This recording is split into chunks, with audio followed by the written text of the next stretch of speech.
up until this one. Yeah. Same here. Yeah, isn't that funny? Hey, excellent. High five. On the same wavelength. You did such it's so wonderful, and I was just telling David Yates that it's the first Harry Potter film that actually made me cry. Yeah. Very emotional roller coaster going on in this film. What was it like approaching that?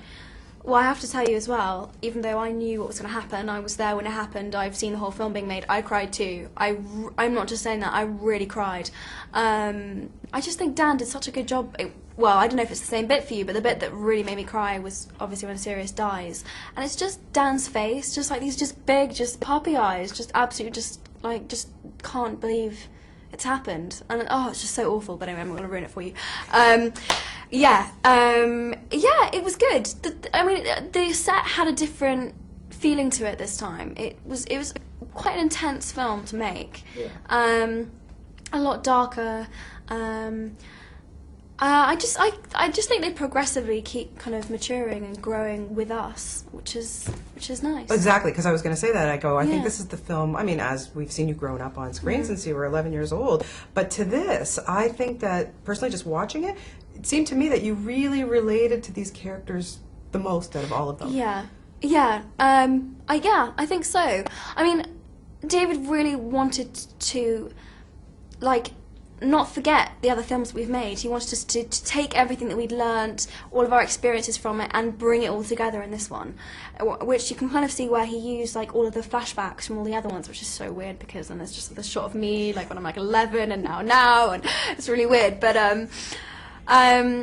he really wanted the relationship between Dan, Rupert and I, which obviously is a real relationship. There is a real friendship between us, and he really wanted it to come across on screen, and I think it does, and it feels really genuine because it is, kind of. Yeah, so for sure. Cool. Yeah, I was saying that, Harry is going through such turmoil, and as you said, to watch Dan do it, I thought he just did a brilliant job in this movie. How hard was it for you, not just as his fellow actor, but as his friend, to watch him go through that kind of stuff?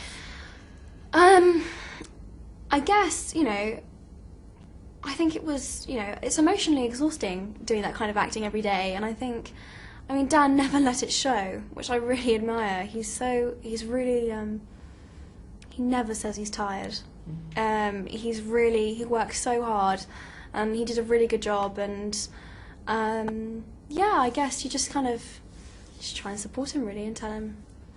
I was just there were so many scenes that I was in where I was like, wow, you're amazing, it was so good. So, yeah, I guess just that. Any teasing going on before his big kiss scene? Did you rile him up? I didn't actually. I was quite good. I was quite controlled. I was quite sad actually because I wasn't on set the day that they did that scene, and I was like, damn, I really wanted to watch. But I think, I don't know. I think it was all right in the end. He didn't get too much stick for it. So. Okay, and obviously with each film we see more and more phenomenal British actors. The veterans, and this time you get to work with with Imelda Staunton, Helen Bonham Carter. Yeah. Yeah, Imelda though. Oh my goodness, what a bitch! I know. Whoa, tell me about it. She's in a whole new league of bad guy. She's she's so horrible. There's something really sinister about her as well. It's a different kind of evil in a way because she's so disguised. It makes it scarier because she's so screwed up. She's such a screwed up, messed up person. It's horrible. But yeah. And you're wearing pink today, Emma. Yes. I'm a little bit nervous about that. Why? Well, yeah. I'm giving off Umbridge vibes. Sorry, but at least I haven't got kittens in the background, and I'm not arranging all my everything perfectly, and oh dear. Exactly. So. Having David Yates as a director on this, I can see. I mean, I like I said, I love them all, but the differences that he brought to this. What was it like working with him as a director this time around? Well, it's funny because Mike and David are the first two British directors that we've had, and obviously Mike was the last director that we had on the fourth one, and they are such different personalities. I can't actually tell you. I mean, Mike is very eccentric, British, very big character. And then there's David, who is very softly spoken, very thoughtful, very perceptive, quite gentle. So it was kind of like a bit of a, I kind of had to adjust myself. But he's lovely. It took a while for me to kind of understand him, but I'm so fond of him now. He really, He's a really lovely guy, and he made, it must have been really hard for him coming into this, after 5 films, when all the cast and all the crew kind of know each other and are kind of buddy-buddy, and like everyone is kind of like this big family, and for him to come in and kind of be leading it, but not have kind of, he did such a good job, and he made such a big effort to learn everyone's names, and I really made sure that he talked to everyone. It wasn't just Dan, Rupert and I remember talking to Tom, and he was just like, he made such an effort to come and talk to me, and he just, I don't know, he really